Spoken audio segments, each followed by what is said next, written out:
Gonzaga has not lost back-to-back games since 2018. Will they find a way to take down UConn at the Madison Square Garden on Saturday?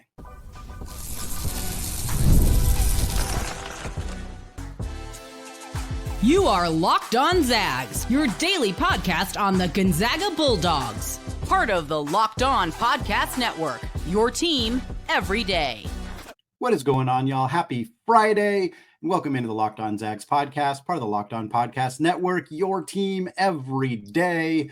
I am your host and longtime Gonzaga podcaster, Andy Patton, here to bring you news and updates on all things Zag athletics. Today's episode of Locked On Zags is brought to you by Game Time. Folks, download the Game Time app, create an account, and use code LOCKEDONCollege, and you will get $20 off your first purchase. Well, we're discussing the UConn Huskies meeting this year's team. They're playing well lately after a disastrous showing in Maui. What does it mean for Danny Hurley's club, who's replacing 4 of their 5 starters? We also talk about what the Zags need to do to avoid a second straight loss after losing to Kentucky at the Climate Pledge Arena on Saturday. We're also going to close the show with some pro Zags updates, a couple NBA guys who are returning from injuries, and a player playing very well overseas. I want to apologize for the show coming out a little later than usual, and those of you watching on YouTube and seeing that the background is a little more chaotic than typical. We're having some work done, some people coming out to the house to look at our crawl space.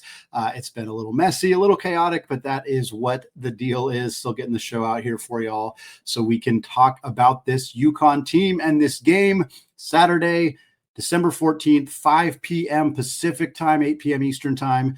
The game will be on Fox.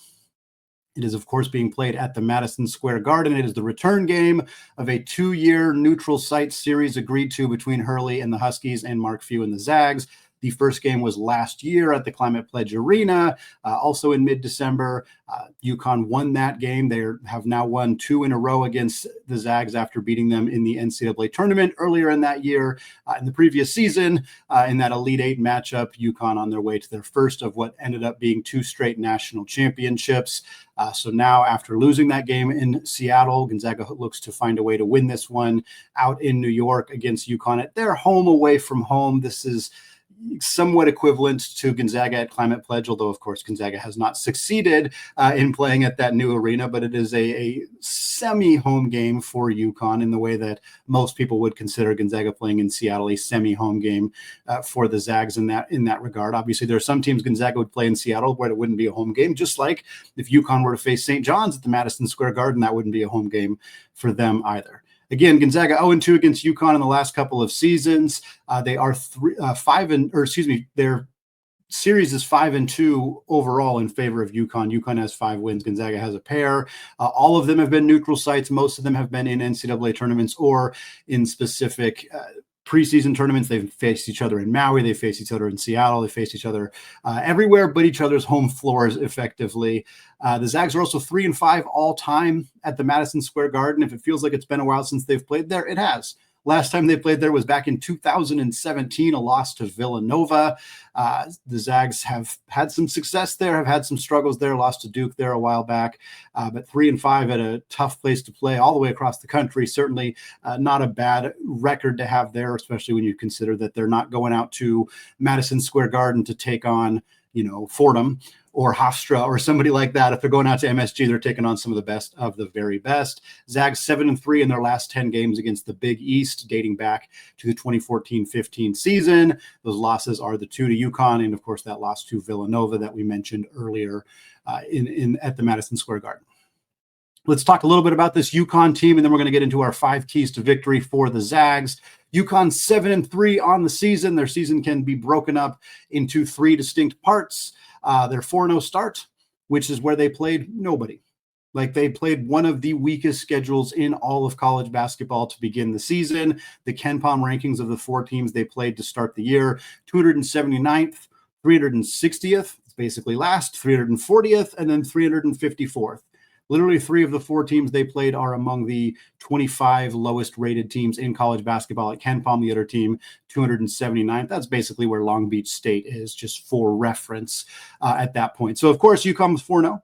And I don't really blame UConn for playing a weak start to the schedule, in part because they then went to Maui. We'll talk about that. And then they had a really strong stretch of non-conference games after Maui, which we're in the midst of right now. And considering their roster overturned as much as it did, I can kind of understand starting the season off kind of tepid with some easy wins, some easy opponents. But what it did is it inflated our perception of UConn. People had them top 2, top 3 in the rankings. They were second at the AP poll. And this is a team that just looks so different from last year's team. We were at Locked On College Basketball. We had them 7th, 8th, got a lot of crap for that. But it's like they beat up on a bunch of bad teams early in the year. We weren't really sure what they were. Maui kind of represented the first real chance to get a look at how good this team really was. And boy, did they not pass that test in the Maui Invitational. 0-3, finished dead last, 8th out of 8 for the teams in that event. They lost their first game against the Memphis Tigers in double overtime. That game caused a lot of conversation after Danny Hurley's meltdown about a over-the-back call on freshman Liam McNeely in overtime resulted in a technical foul, effectively cost UConn an opportunity to win that basketball game. They then played Colorado in the consolation bracket and lost that game by 1. Colorado widely considered 13th, 14th in the Big 12 preseason projections. Haven't played well enough to really merit moving up. So this looks more like a bad loss for UConn than a promising win or a promising kind of season turnaround for Colorado. I don't think the Buffs are going to be very good. I think this is a pretty ugly loss for UConn. And then they turn around and play Dayton in the 7th place game and get beat badly by the Flyers, 18-point loss. It just felt at that point like UConn wasn't even really in it anymore. Third game in 3 days is always difficult, but they didn't come up for that game. They didn't show up for that one. They just got boat raced. 85-67 was the final score. Now, credit where credit is due. UConn responded from the disastrous performance in Maui, falling all the way to 25th in the AP poll. I was shocked they hung on to a spot in the standings, especially getting walloped by Dayton the way that they did. But since then, they've gone 3-0. One of those games was against Maryland Eastern Shore, who's 359th at KenPom. So again, they've made their way through almost all of the 5 or 6 worst teams in college basketball, according to KenPom. But their other 2 wins were Baylor, a home game against the Baylor Bears, and then a road game, true road game at the Moody Center against Rodney Terry and the Texas Longhorns. Baylor 12th at KenPom, Texas 39th. But again, a true road W for UConn. So again, credit where credit is due. We can laugh at them a little bit for their performance in Maui, for how weak their schedule was up till that point. But they then had 2 big tests against 2 strong teams in the state of Texas, Baylor and Texas, beat them both, won a true road game against a good team. So they deserve some credit for that. KenPom still likes UConn quite a bit, 14th at his rankings right now, 3rd in adjusted offensive efficiency. And here is what we're going to focus on a lot in the second segment in our keys to victory. They are 91st in adjusted defensive efficiency at KenPom. This is one of the worst defensive power conference teams in college basketball at this point in the season. I am very confident that Danny Hurley's team is going to finish much higher than 91st in adjusted defensive efficiency by the time the season ends. But right now, they are not a good defensive team. Donovan Clingan's not walking through that door.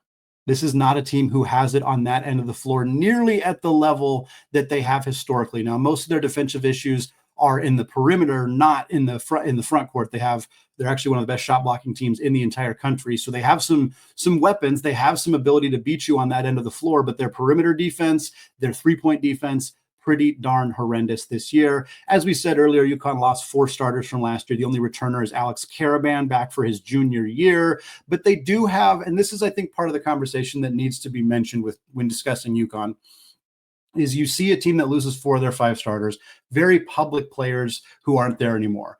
Everybody knew Donovan Clingan. He was such a force in college basketball last year. People knew Tristan Newton. People knew Cam Spencer. People knew Stephon Castle. But the players that they didn't know as well are now players stepping into bigger roles. Solo Ball. Hassan Diarra, who was the Big East 6th man of the year last year. Samson Johnson, who's a senior, who's been in this program for many years, has 2 championship rings, now stepping into a bigger role. Jalen Stewart, who's from Seattle. Like, they maybe have lost 4 of their 5 starters, but they're not a roster that lacks that continuity. They have so many players who have played together. They're just had to step into those bigger roles early in the season. They also go out and add 3 key pieces: Terrace Reed, big man transfer from Michigan; Liam McNeely, a star freshman, one of the top 10 recruits in that class; and of course, former St. Mary's guard and enemy of the Zags, Aidan Mahaney. Let's talk about Aidan Mahaney here real quick. Not having a great year. Has not acclimated himself well to UConn's offense and particularly defense. He has been very bad on that end of the floor. 104.4 defensive rating, which effectively means per 100 possessions, he would give up 104 points defensively, significantly worse than he was at St. Mary's. I think Randy Bennett was able to shield some of his defensive inadequacies with that system, but Mahaney has been just getting gashed by opposing guards. He was really problematic for them in that game against Memphis. He also hasn't done much offensively. He's played about 16 minutes a game, played 10 games, started half of them, averaging just under 5 points, just under 2 assists, and just about a rebound per game. 34.5% from 3. So it's not like he's been awful, but he's not a high volume shooter. He's not providing what this team really needs him to provide. I think he'll get better as the year goes on, but I know a lot of folks are curious about the Mahaney side of things.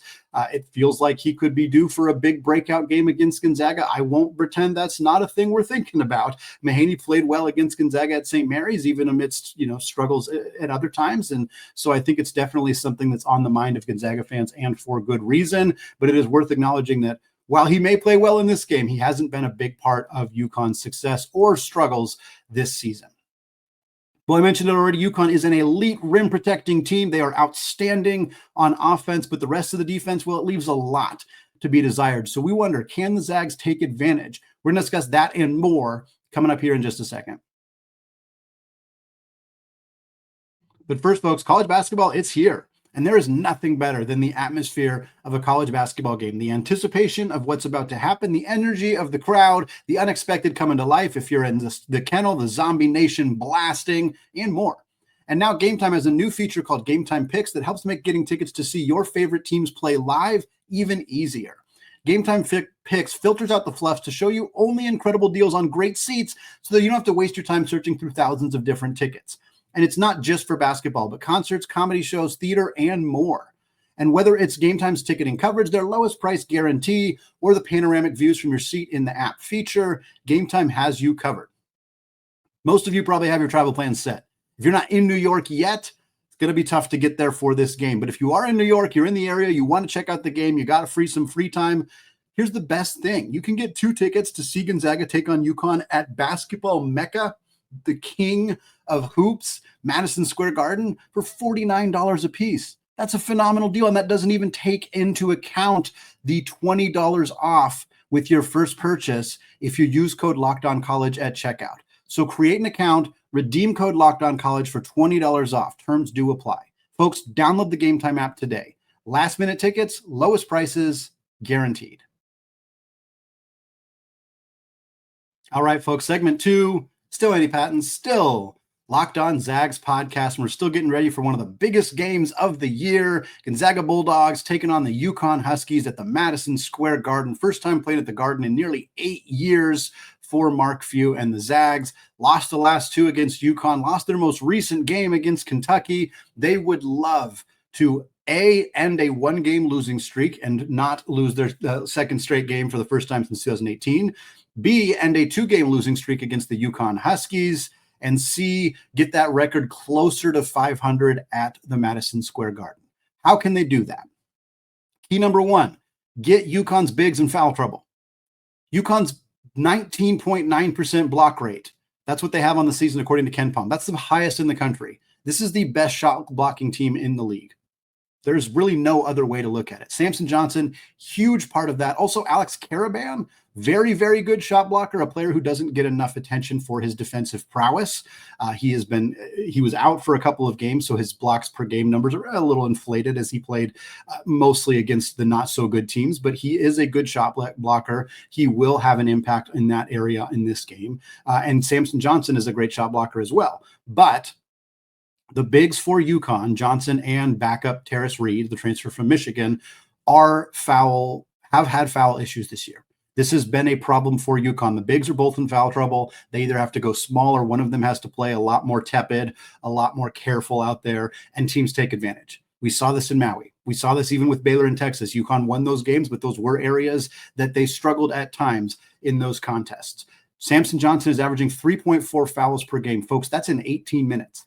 That is, and I don't mean to pick on him because I love this kid, but that's Efton Reed levels. Like, that is Efton Reed levels of foul. Again, you extrapolate that over 40 minutes. Basically, you double it.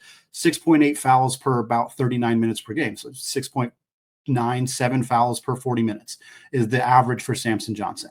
He commits a lot of fouls. This is where Gonzaga needs to take advantage. Terrace Reed, not as significant, 2.3 fouls per game in 20 minutes, but it's still an area. It's still an area that he needs to improve. It's still an area that Gonzaga can take advantage. The last thing I think Gonzaga needs to do is look at this game, look at the numbers, and see, oh, this team doesn't defend the perimeter well, but they have a lot of shot blockers. We should just focus on shooting threes and not, no, don't do any of that. Get the ball to Graham Ike, get the ball to Braden Huff, get the ball down low, do what you do. Do what you do as an offense. Mark Few and the Zags have always funneled the offense through paint touches on the block. But last week, they played against the best defender in the country. Amari Williams, according to Evan Miyakawa and multiple other places, is the best defensive player statistically so far this season. Graham Ike scored 28.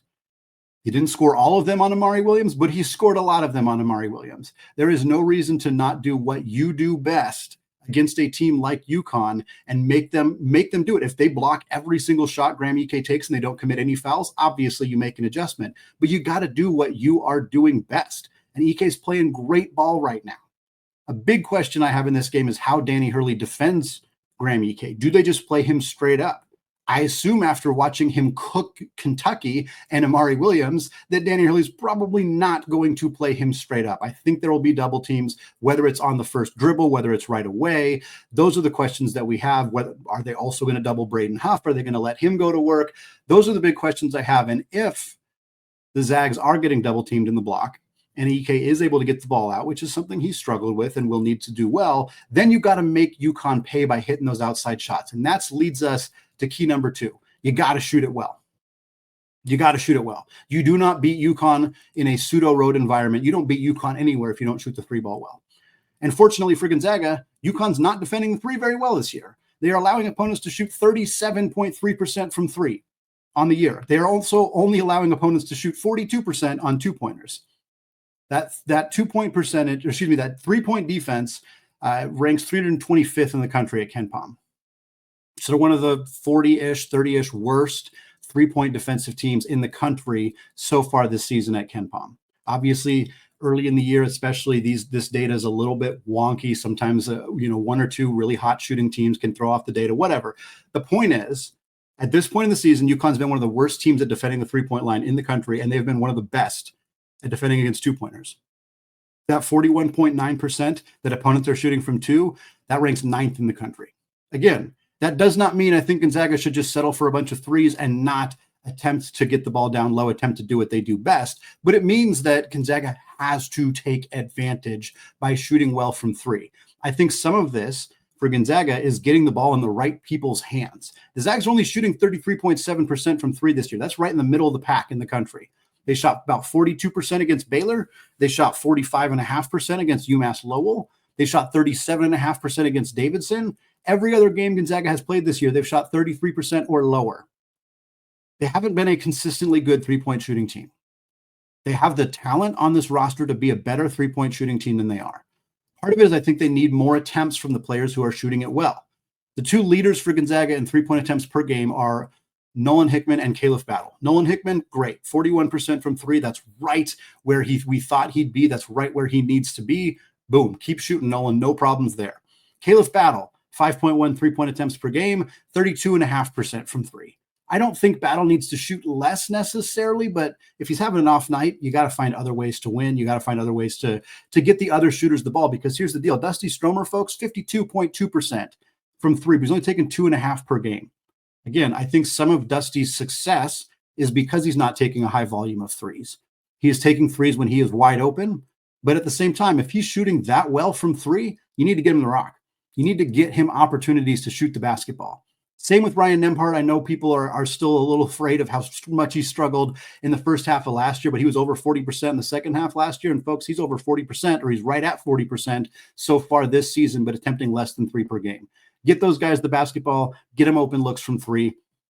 Would be a good game or a good time to see some of the bigs shoot the ball a little bit better from three. Graham Ike is not much of a three-point shooter, although he's been fine in a few attempts this year. But Braden Huff's 29% so far on 1.5 per game. Michael Ajayi, who was 47% last year at Pepperdine, he's just barely over 21% on 2 attempts per game. Greg really struggling, 12%, 11.8% for Ben Gregg on the year on about 2 attempts per game. Don't want those guys taking a whole bunch of shots, but it'd be really nice to see them have the ball go in the net once or twice in this game, just to remind us that they can do it, but also to stretch UConn's defense. Next couple keys here. Key number 3, take care of the basketball. UConn does not get a lot of steals. They're great at blocking shots, not great at stealing the basketball. Their 9.1% steal rate is 231st in the country. Meanwhile, Gonzaga's 12.4% turnover rate, according to KenPom, second in the country. Zags don't turn the ball over. UConn doesn't force a lot of turnovers with their defense. This should be an area that Gonzaga dominates. They should have very few turnovers. And the main thing for them, do not make careless mistakes. Don't give them unforced turnovers. Dead ball turnovers, offensive fouls, shot clock violations, bad passes where you just throw the ball out of bounds. Like, we have to avoid those in this game because UConn's not going to force a ton of turnovers on their own. And Gonzaga doesn't make a lot of those mistakes. So this is a way for Gonzaga to consistently get good opportunities, get good shots. Don't allow UConn to, a team that's not very good defensively, don't allow them to get the basketball because of your own mistakes. Key number 4, you got to communicate on defense. Communicate switches, communicate screens, hedge those screens the best you can. Make sure you're in your defensive rotations. You're not giving up open looks from 3. UConn is a blistering hot shooting team. 36.7% from 3, but they can be a lot better than that at times. They're 63% on 2-pointers. They're one of the best, most efficient 2-point scoring teams in the country, and they're also a very good 3-point shooting team. Dan Hurley runs a lot of complicated sets, lots of multiple screen actions, ghost screens, slip screens, tons of different stuff. And Gonzaga's defense has struggled against more complex offensive sets like this, and they've struggled against UConn the last 2 times they've played them, in part because of this. UConn can absolutely beat Gonzaga from 3. Alex Karaban and Solo Ball are both over 45% from 3 this year. Both are attempting 6 per game. 6 attempts per game, knocking them down just under 50% of the time. That is lethal if Gonzaga is not out there with hands in those faces. Liam McNeely shooting about 5 per game. He's been a little less consistent, but when he's on, he is a load to defend out on the perimeter. Key number 5, play a full 40 minutes. We haven't seen Gonzaga do that much this year.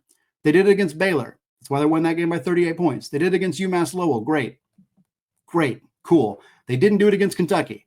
They didn't do it against San Diego State. They didn't do it against Arizona State. They didn't really do it in any of the games in the battle for Atlantis. This team needs to play a full 40 minutes of basketball to beat the UConn Huskies. You don't beat them with a good half. You don't beat them with a big 10-minute stretch. UConn hasn't played a full 40 much this year. They haven't. Even in their wins against Baylor and Texas, they had lulls. They had lull periods. This is a team that if you play a full 40, they have their lull periods, that's where you take advantage. That's where you get your 10-0 kill shot run. That's where if you're up 4, you go from up 4 to up 14. You're down 3, you're up 8. Like, those are the kind of runs that Gonzaga needs. And if you have your own lull periods, UConn's going to get right back in it. It's great if you go on a 10-0 run, but if you let UConn go on a 10-0 run a few minutes later, it's not going to matter. So that's where Gonzaga, especially in a pseudo-road environment, coming off of a tough emotional loss, coming off a long gap between games, you got to go out there and play hard and play fast and play intelligent for every single minute of that basketball game. Otherwise, you're coming back from New York with a loss. Well, folks, moving on, talk about some pro Zags. Kelly Olynyk making his season debut for the Toronto Raptors. Brandon Clarke playing well, coming off that big-time injury he had last year, plus an update on a fan favorite who is playing overseas. All that coming up in just a second. But first, folks, get ready to tackle the college hoops action this season with FanDuel, America's #1 sportsbook. Because right now, new customers can bet $5 and get $150 in bonus bets if you win. The FanDuel Sportsbook app gives you everything you need to place live bets all in one place. So when you get a hunch in the middle of the game, you can check out the latest stats, view live play-by-play, and so much more, all on the same page where you place your bets. Right now, both Gonzaga and UConn are among the top 10 odds to win the national championship. The Zags remain at plus 1,200. That is tied for third with Houston and behind Auburn and Duke. UConn is 10th at plus 2,000. You like those odds? You like the game odds? I think they're probably out now by the time many of you are listening to this. Go check it out, FanDuel.com, to join today. As a reminder, you will get started with $150 in bonus bets if you win that first $5 bet. That's FanDuel.com, America's #1 sportsbook. All right, folks, segment 3, still Andy Patton, still Locked On Zags podcast. Closing out the show, closing out the week. Talked about a few Zags in the NBA, a Zag in the G League, and then one Zag playing overseas. Just giving you some fun little updates here. We can't do a full Zags in the NBA update in just one segment. We don't have enough time with how many different guys are playing. So try to give you snippets when there's some relevant information on how some of our former Zags are playing. And Kelly Olynyk, he's back. He missed the start of the season with an injury. Back now for the Toronto Raptors. As I'm recording this, he has played 3 games with Toronto this season. He made his debut on the 7th of December, the same day Gonzaga took on Kentucky. In that game against the Dallas Mavericks for Toronto, Kelly had 13 points, 4 boards, 2 steals, and an assist. He was perfect from the field, 3 of 3, all of them 3-point attempts. He also knocked down 4 from the free throw line. He had 6 points in his second game, didn't score, but had 4 boards and 2 assists in his third game. Really nice to see Kelly back on the floor. Nice to see him playing basketball. It's his year 11, I think, for Kelly Olynyk at this point. Gets a chance to mentor another WCC big in Jonathan Mobo, who is playing a big role for Toronto as a rookie after a really strong season with the San Francisco Dons. So nice to see Kelly back in the mix playing in his home country. Next up, I want to talk Brandon Clarke. Brandon Clarke only played 6 games in the 23-24 NBA season with a significant injury, which came after signing a long extension or a high dollar extension for the Memphis Grizzlies. This year, though, he's been playing. He's not playing a huge role. They drafted some guy named Zach Edey. Maybe you've heard of him. He's playing some minutes in the front court for Memphis, and Jaren Jackson Jr., when he's healthy, of course, is a big-time piece in the front court for this Memphis club as well. Still, Clark's been solid, 24 games, 15 of them starts, about 18 and a half minutes per game, 7.5 points, 5 boards, 1 assist, a very, very good 68.6% on 2-point shots. Last couple of games have been great for Clarke. 18 points on 9 of 11 shooting at Boston. Also had 8 boards, 4 assists, 2 steals, and a block. He had 12 points, 7 boards, 6 of 10 shooting with a pair of assists and a pair of steals against the Washington Wizards. That's the Brandon Clarke we know. Good scorer, good rebounder, high efficient scorer, or highly efficient, getting some blocks and steals as well. Next up, want to continue to highlight the strong performance that we've seen from Anton Watson in the G League. Again, Watson is on a 2-way contract with the Boston Celtics, meaning that he will split time between the G League affiliate, the Maine Celtics, as well as the NBA club. Has yet to play for the NBA team this year, but that is happening at some point this season. Doesn't hurt that he's playing quite well with the Maine Celtics in the G League. 13 games at that level, about 30 minutes a night, averaging just under 12 points, about 5 boards, about 2 assists and 1.2 steals per game. It's clear that the Celtics have a vision for Watson to be a 3-and-D caliber wing. They want that 3-point shot. That's what they want. If he is open, they're not going to get him the ball. He's not going to be a high usage player in the NBA. He's not going to be taking shots away from Tatum or Brown or anybody like that. But they want to know that he can be on the floor, impact the game defensively, stand in the corner, rotate around, and hit open threes. So right now in the G League, he's pumping out a whole bunch of threes. He is averaging just under 6 3-point attempts per game. And while the percentage is not elite, it's 33.8%. It's not terrible. I think Watson probably needs to be 37, maybe 39, 40% in the NBA, where there's even more spacing. And if he can get up to that percentage, wide open threes, again, he's not going to be shooting a bunch of contested threes. He's the guy who has a long NBA career. If he's 32, 33, I could see him kind of bouncing up and down. So that's an area of growth that we'd like to see for Anton going forward, but it's nice to see him playing well in the G League.